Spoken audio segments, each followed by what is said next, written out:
Run. Assalamualaikum warahmatullahi wabarakatuh. Di sini saya Neneng Nur Anita. Saya akan menjelaskan tentang bank lembaga keuangan. Yang pertama saya akan menjelaskan tentang kesehatan bank. Apa sih itu kesehatan bank?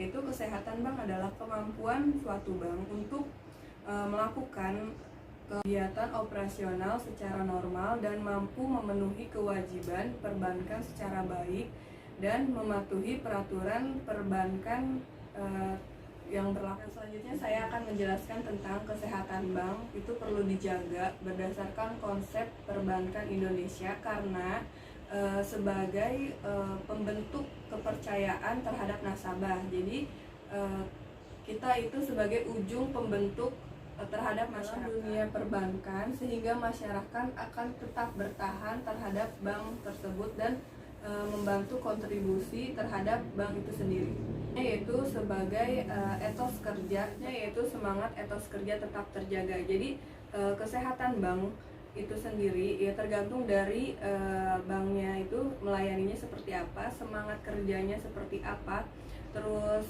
royalitasnya dan pelayanan yang dilakukan oleh bank itu sendiri.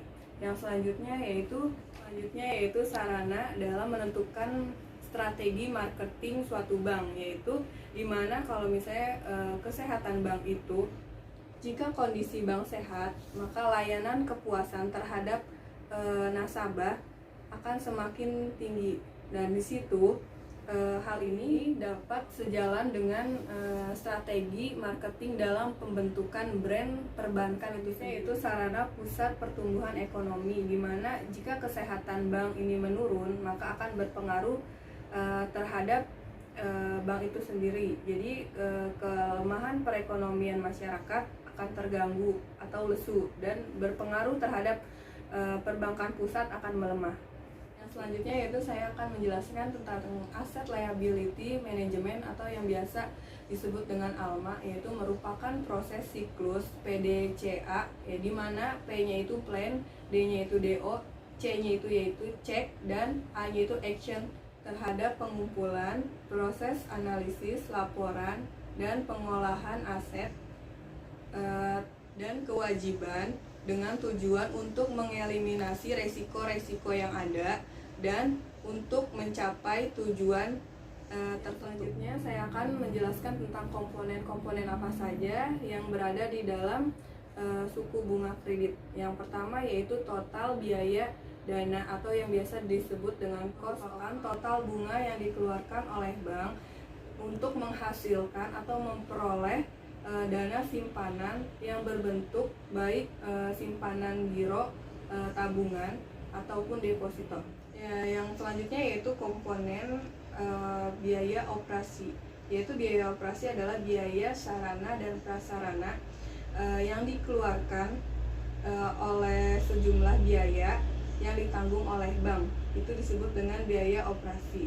Yang selanjutnya yaitu komponen cadangan resiko kredit, merupakan cadangan yang terjadi macetnya kredit yang selanjutnya yaitu komponen laba yang diinginkan setiap kali transaksi ingin mendapatkan laba yang maksimal, di mana didapatkannya itu yaitu dengan besarnya, karena penentuan besarnya laba sangat mempengaruhi besarnya kredit. Selanjutnya yaitu komponen pajak, merupakan kewajiban yang dibebankan oleh pemerintah terhadap pihak bank, di mana pihak bank memfasilitasi kredit terhadap nasabah.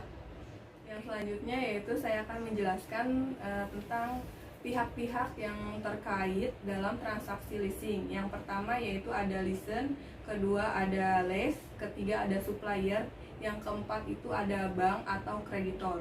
Lessor adalah pihak yang memberikan jasa pembiayaan terhadap pihak lease dalam bentuk modal. Sedangkan lease yaitu pihak yang memperoleh dana modal dari selanjutnya yaitu supplier. Supplier yaitu pihak yang mengadakan barang jual untuk dijual terhadap pihak lease dan dibayarkan secara tunai terhadap pihak lessor. Yang selanjutnya yaitu pihak kreditor atau bank, yaitu pihak yang memberikan pinjaman atau kredit. Yang selanjutnya saya akan menjelaskan tentang pentingnya asuransi bagi masyarakat, yaitu salah satu pentingnya asuransi bagi masyarakat adalah dalam jangka pendek, yaitu asuransi melindungi aset bergerak dari kerusakan maupun kerugian. Jadi dari pihak asuransi ini sendiri dia mengganti kepada pemilik asuransi dengan biaya penuh maupun dengan kontrak yang bersahabat. Dari contoh asuransi jangka pendek ini yaitu mobil dan rumah. Yang yaitu pentingnya asuransi dalam jangka panjang, yaitu untuk mengurangi kekhawatiran dari pihak asuransi tersebut dalam tabungan saat itu, misalnya dari kecelakaan, kesehatan maupun kematian. Yang selanjutnya saya akan menjelaskan tentang asuransi kerugian. Asuransi kerugian merupakan jenis asuransi yang mengganti rugi terhadap pemilik, kemudian disebut tertanggung asuransi atas kerugian harta benda miliknya, di mana kerugian ini disebabkan atau diakibatkan oleh bencana atau kecelakaan. Yang selanjutnya saya akan menjelaskan tentang mekanisme dana pensiun. Usia merajuk dalam Peraturan Pemerintah Nomor 45 Tahun 2015 tentang penyelenggaraan dana pensiun yang ditetapkan usia pensiun yaitu pada usia 56 tahun. Dapat dijabarkan usia pensiun pada pasal 15 PP 45/2015, yaitu yang pertama, usia pensiun untuk pertama kalinya ditetapkan pada usia 56 tahun.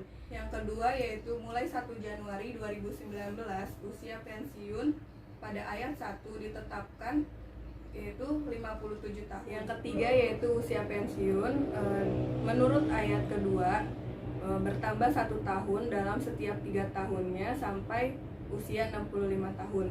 Yang keempat, peserta pensiun setelah ditetapkan pensiunnya, si pensiun ini tetap dipekerjakan.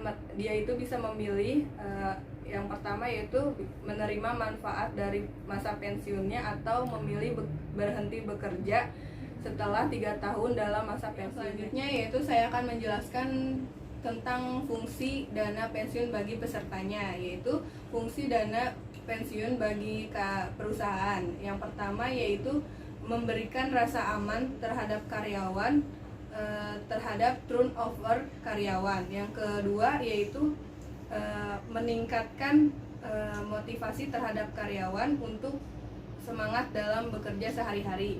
Yang ketiga yaitu meningkatkan citra perusahaan terhadap masyarakat dan pemerintah. Keempat yaitu menghargai karyawan yang telah mengabdi terhadap perusahaan. Selanjutnya yaitu fungsi dana pensiun terhadap karyawannya. Yang pertama yaitu dipastikan penghasilan di masa yang akan datang. Terus yang kedua yaitu memberikan rasa aman terhadap karyawan dan untuk memotivasi agar dia tetap semangat dalam melakukan pekerjaannya sehari-hari.